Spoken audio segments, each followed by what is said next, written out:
wabarakatuh. Waalaikumsalam warahmatullahi wabarakatuh. Selamat datang kembali di podcast Semakar, podcast kesayangan kita semua. Saya Zara Kirana bersama Gendis Nur Alita. Kami akan membahas tema yang sangat spesial, yaitu Bangkit Bersama Wujudkan Indonesia Kuat. Dalam rangka peringatan ke-117 Hari Kebangkitan Nasional atau Harkitnas pada tanggal 20 Mei 2025. Sebelum kita mulai, kami ingin mengucapkan Selamat Hari Kebangkitan Nasional untuk masyarakat Indonesia. Pada momen ini, kami mengajak semua untuk dapat membawa nilai-nilai semangat dan kekuatan untuk bangkit menuju masa depan Indonesia kuat. Episode kali ini akan berbincang dengan narasumber istimewa kami, Bapak Ivan Juanda, SPD, dari SMA Negeri 1 Kersana yang merupakan guru sejarah di SMA Negeri 1 Kersana. Assalamualaikum. Waalaikumsalam warahmatullahi wabarakatuh. Selamat pagi Pak Ivan, bagaimana kabarnya hari ini? Pagi semuanya, alhamdulillah kabarnya baik, dalam keadaan bahagia juga.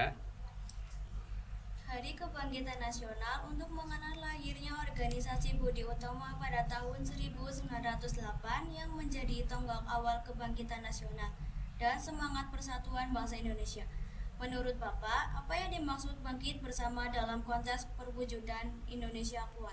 Bangkit bersama Indonesia kuat itu kontekstual yang diusung dalam 117 tahunnya Indonesia yang dimulai dari 1908, yang dimana pondasinya kita bisa lihat dalam mulai adanya pemikiran modern ketika mulai adanya Budi Utomo. Nah, adapun tujuan di sini yang ingin disampaikan pemerintah khususnya supaya Indonesia itu yang pertama bisa melewati berbagai macam krisis.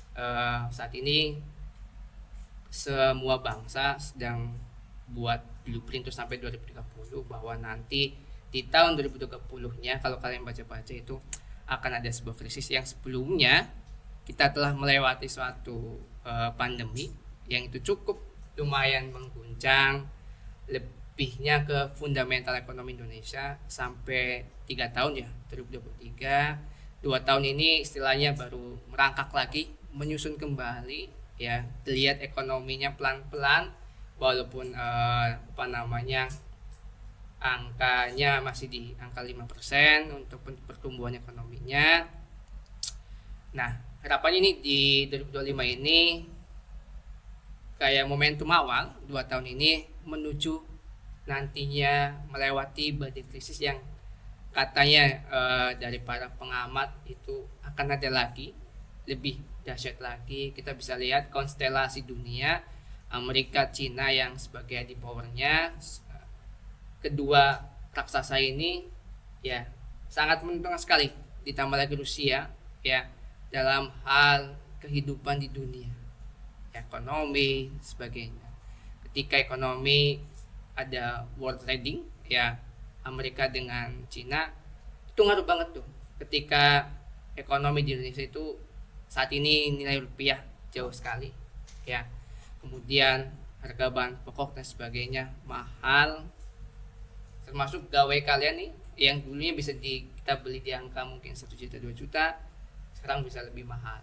Nah, ini nampaknya fokus pemerintah itu untuk melewati krisis. Yang keduanya dalam hal menanggapi itu ada identitas Indonesia dalam eka silanya, yaitu gotong royong yang menjadi identitas Indonesia. Alhamdulillah pandemi atau badai COVID-19-nya kita lewati ya. Melalui gotong royong ini kita sama-sama mewujudkan mungkin yang sedang dicanangkan oleh pemerintah di 1 abadnya, di 100 tahunnya nanti. Harapannya ini bangsa Indonesia itu bisa yang namanya berdiri di kaki sendiri. Kita bisa yang namanya swasembada beras ya, kemudian mandiri dalam hal apapun. Ini harapannya kita bisa menjadi salah satu bangsa yang bisa mempengaruhi dunia juga. Kita SDM-nya banyak kok, manusianya udah di angka 280 juta ya, sumber daya alamnya melimpah. Nah, ini tinggal bagaimana dimanfaatkan lagi untuk kedepannya. Utamanya apa? Paling penting untuk anak cucu kita nantinya.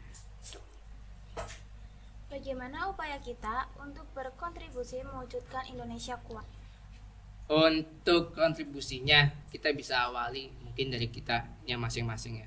Kita memposisikan di sini Bapak sebagai guru ya, memposisikan sebagai guru itu melaksanakan tugas dengan baik, menyampaikan informasi yang tidak hanya sifatnya tekstual tetapi juga yang sifatnya kekinian yang dikombinasikan data-data yang Bapak sampaikan juga mungkin menyesuaikan juga, tidak hanya ini silakan kerjakan ini yang seperti tekstual, enggak, tapi memberikan pengetahuan yang sifatnya kekinian juga itu penting buat anak-anak ya, sebagai pembekalan buat kehidupan kedepannya.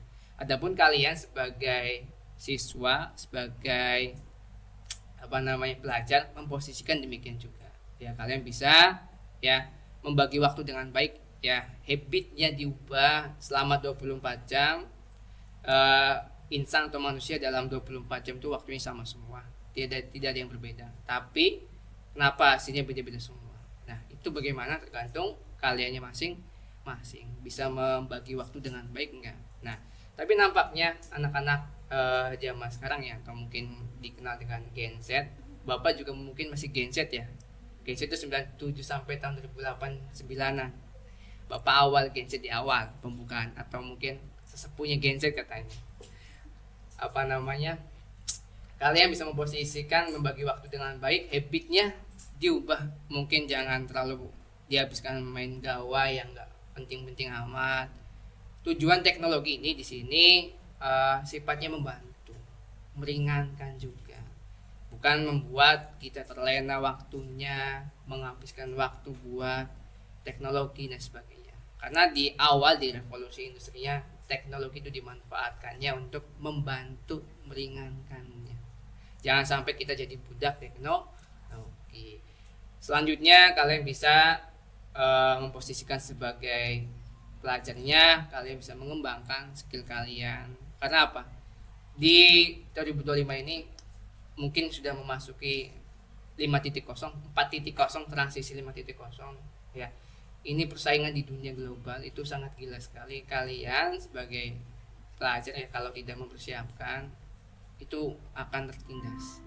Gampangannya gini, yang namanya makanan dan sebagainya itu kita lihat dari packagingnya, kemasannya, ya enggak. Kalau kemasannya bagus, itu nilai jualnya semakin bagus juga, akan menyesuaikan juga. Tapi kalau kalian ya kalau kita samakan di manusia ya, ada yang manusia A dan B, masing-masing kualitasnya beda. Otomatis yang telah menginvestasikan ke skill masing-masing itu nilai akan lebih mahal ya, ketimbang yang biasa-biasa aja. Ini yang namanya packaging tidak hanya berlaku pada makanan, packaging juga berlaku pada manusia untuk meningkatkan skillnya, terutama pengetahuan, kemudian skillnya, dan yang paling penting fondasinya itu etikanya kalian. Tuh.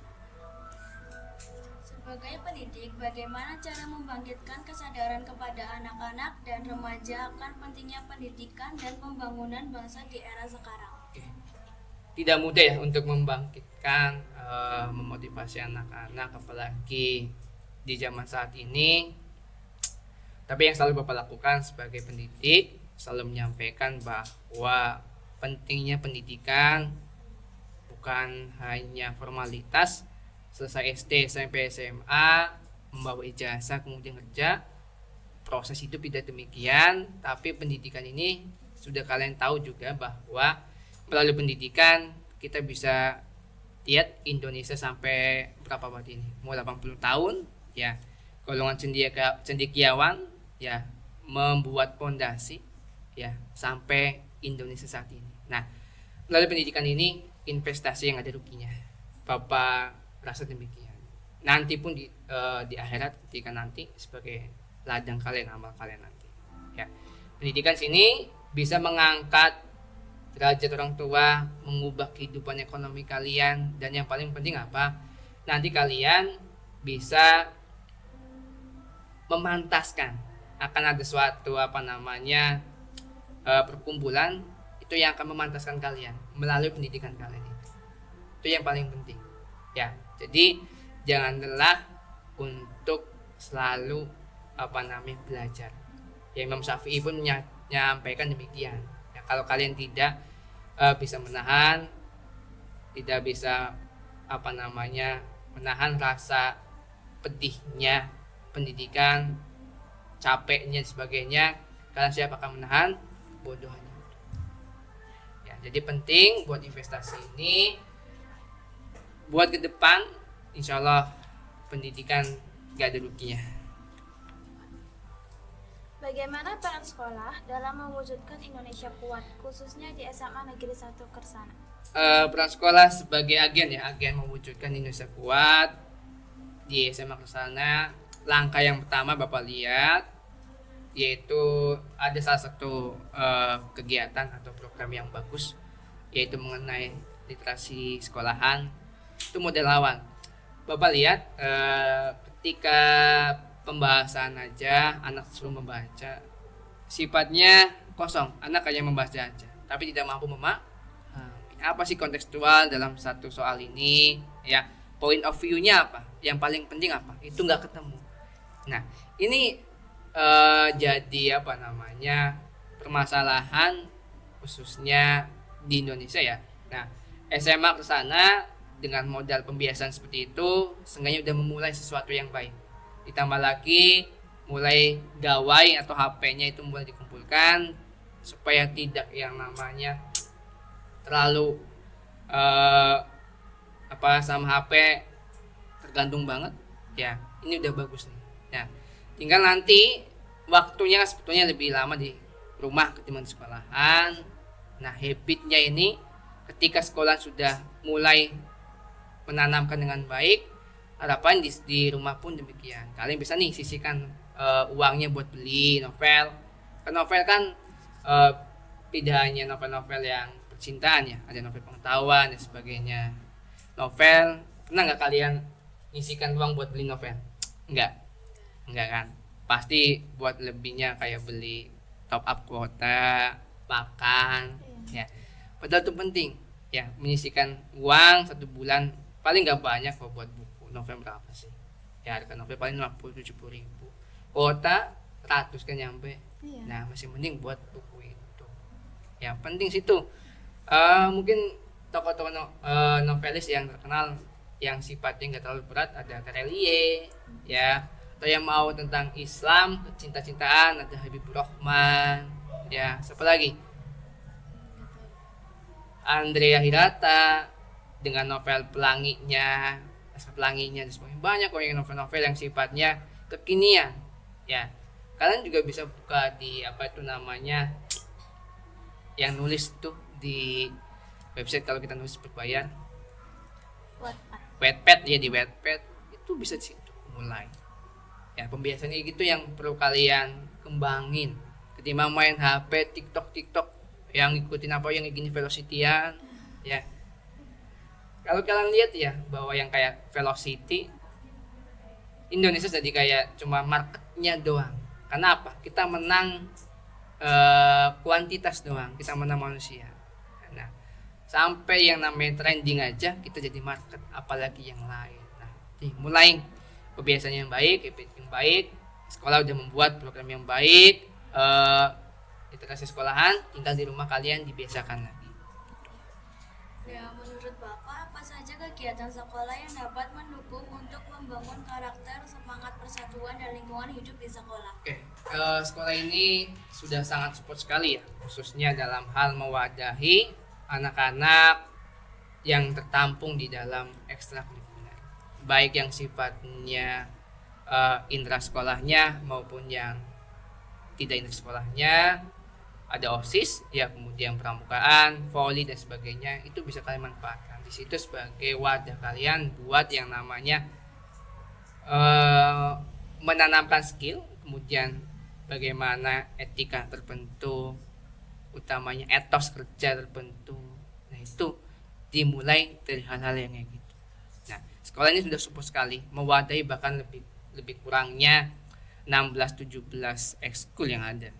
Ya nggak, kalau masalah segituan. Nah, itu kalian bisa manfaatkan skill kalian, etos kerjanya, ya, yang biasanya nih kalau apa-apa janjian suka telat, ketika masuk eskul jadi in time, bahkan tidak lagi on time. Kalian lebih bagus. Kemudian apalagi kalian yang awalnya nggak bisa bagi waktu, dengan masuk ke situ bisa bagi waktu dengan baik. Yang awal nggak bisa public speaking dengan baik, nggak bisa ngomong dengan baik, melalui ekskul bisa. Itu berperasa sebagai kontekstualnya mewujudkan Indonesia kuat. Ya, wadah ini atau membangun karakter ini sudah ada dalam ekskul. Ya, tinggal bagaimana kalian bisa memanfaatkannya, enggak, memilih sesuai dengan passion kalian, kemudian dikembangkan. Menurut Bapak, bagaimana upaya partisipasi masyarakat Indonesia menggunakan teknologi untuk meningkatkan kualitas hidup dalam mewujudkan pembangunan Indonesia kuat? Oke, di sini yang diharapkannya peran masyarakat ya dalam menggunakan teknologi. Kalau kita lihat fenomena Indonesia selalu menjadi market dalam hal teknologi. Kita ngomongin teknologi itu mungkin dari tahun 2008-an. Ya udah lewat nih 4.0 mau 5.0. Tapi sampai detik ini pun dari segi teknologi kita masih belum yang namanya mandiri.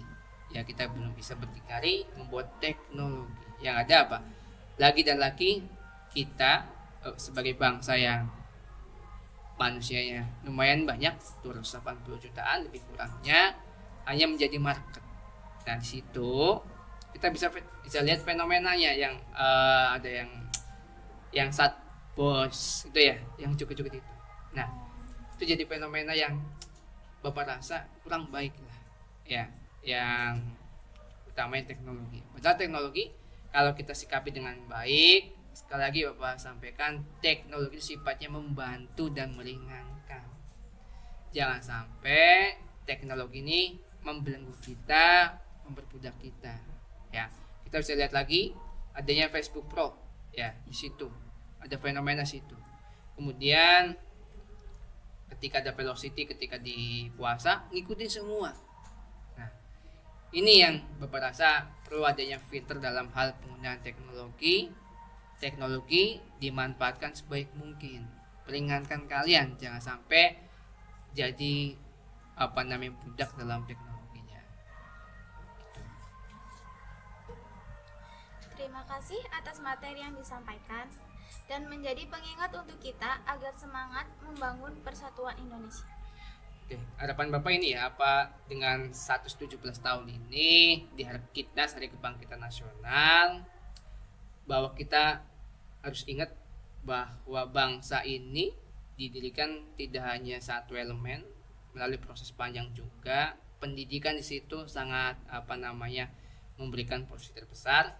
Golongan cendekiawan itu mulai ada karena ada pendidikan.